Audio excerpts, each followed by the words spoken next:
Assalamualaikum warahmatullahi wabarakatuh, rekan-rekan sekalian. Alhamdulillah kita mulai seri kajian bebas ya, tentang Islam ya, tentang pemikiran Quran, hadis ya, tafsir ataupun materi-materi seputar tentang keislaman gitu. Yang jelas umat Islam, kita sebagai umat Islam itu dasar beragama kita ya, the one and the first and the most powerful one of the reference of the Islamic Muslims is the holy book itself, Quran itself, Al-Quran Al-Karim ya. Dzalikal kitabu hudal linnas ya, dzalikal kitabu hudal linnas, itulah Al-Quran menjadi hudan, menjadi pedoman gitu, menjadi petunjuk ya, jadi bagi manusia gitu, bukan hanya untuk orang muslimin, bukan hanya untuk orang mukminin, tapi juga dia untuk hudan linnas, untuk manusia gitu. Siapa yang ingin mendapat atau mencari petunjuk di dalam Al-Quran itu, insyaallah dia akan mendapatkan hudan, mendapatkan petunjuk ya. Jadi namanya petunjuk itu ibaratkan orang buta atau tidak tahu ya, yaitu ditunjukkan, ini loh jalan yang benar ya, ini loh jalan yang menyelamatkan kamu di dunia maupun menyelamatkan kamu di akhirat, dan juga cara-cara jalan-jalan yang membuat kamu bahagia, seperti itu ya.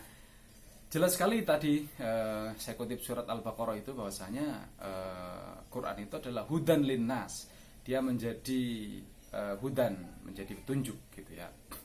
Memang Al-Quran itu berbahasa Arab ya. Al-Quran itu turun pertama kali pada abad ke-7 Masehi kepada Nabi Muhammad, itu berbahasa Arab. Kenapa? Bilisani qaumihi, karena Nabi Muhammad itu sendiri juga orang Arab untuk yang pertama kali. Jadi supaya Al-Quran itu dipahami oleh komunitas orang-orang Arab pada saat itu, audiens pertama Al-Quran pada saat itu, maka Quran itu turun dengan bahasa Arab. Dalam tanda kutip, Allah menyesuaikan bahasa kaum pada saat itu ya. Allah menyesuaikan diri dalam tanda kutip ya.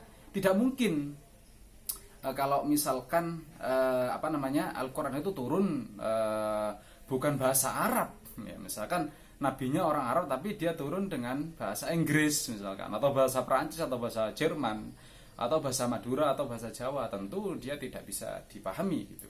Jadi the main function of the Quran is to understand, to make comprehend of this text, holy text.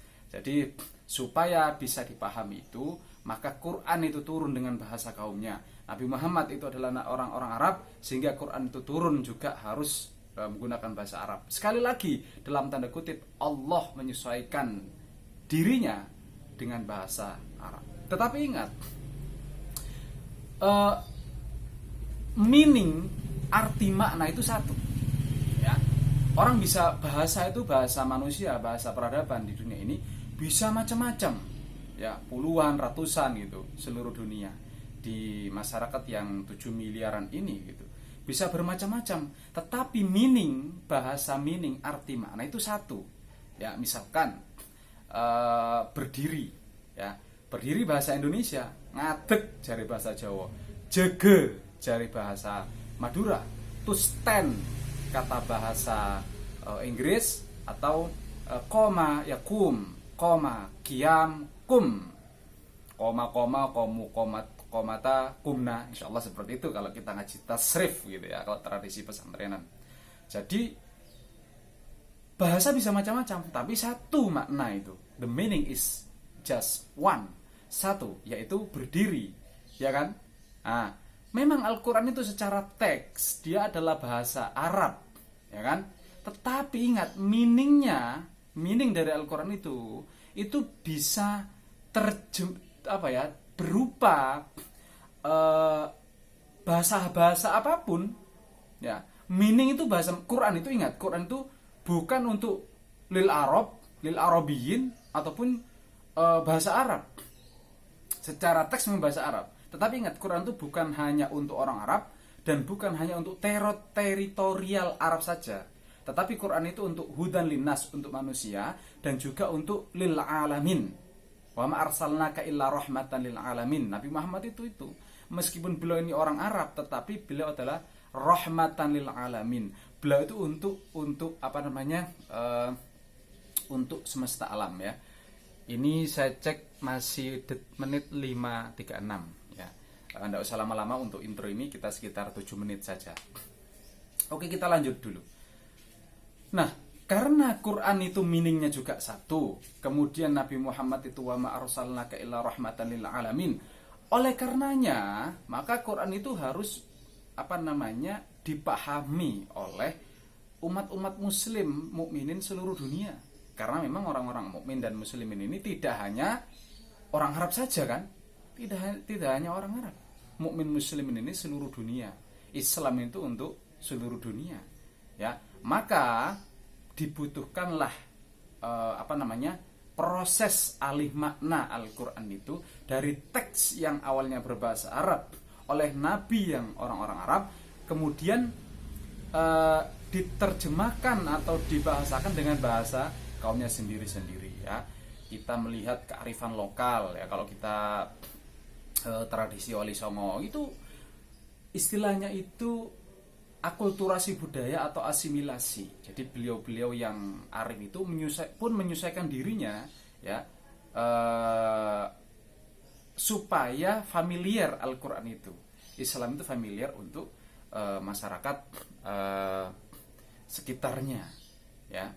Ingat sekali lagi, saya ingin di sini hanya ingin menyampaikan bahwasanya bahasa bisa bermacam-macam, Inggris, Perancis, Jawa, Madura, Batak, ya, Aceh, Kalimantan, Sulawesi, Papua, dari Sabang sampai Merauke, bahkan seluruh dunia itu banyak bahasa itu, ya.